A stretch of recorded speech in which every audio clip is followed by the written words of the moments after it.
Tell me everything that happened. The first time I visited death row, I wasn't expecting to meet somebody the same age as me. From a neighborhood just like ours. Could have been me, Mama. But what you're doing is gonna make a lot of people upset. But you always taught me to fight for the people who need the help the most.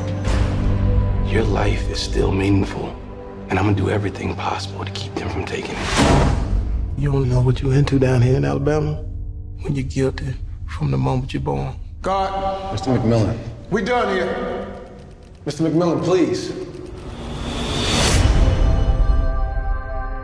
I was just about to give up when I got a call from a Harvard lawyer looking to start a legal center for inmates on death row. I was in before he even offered me the job.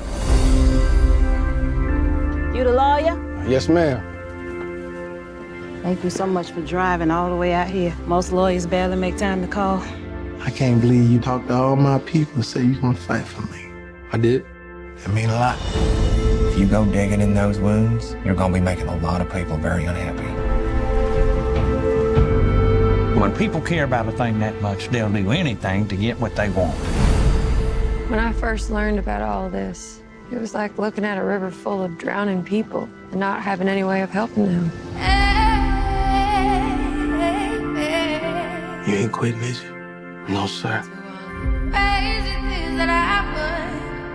Each of us is more than the worst thing that we've ever done. I know what it's like to be in the shadows. It's my dad. He do nothing wrong. It's never too late for justice. You're the only one cared enough to fight for me. If we could look at ourselves closely, we can change this world for the better. We all need grace. We all need mercy. I got my truth back. You gave that to me. And ain't nobody gonna take that from us.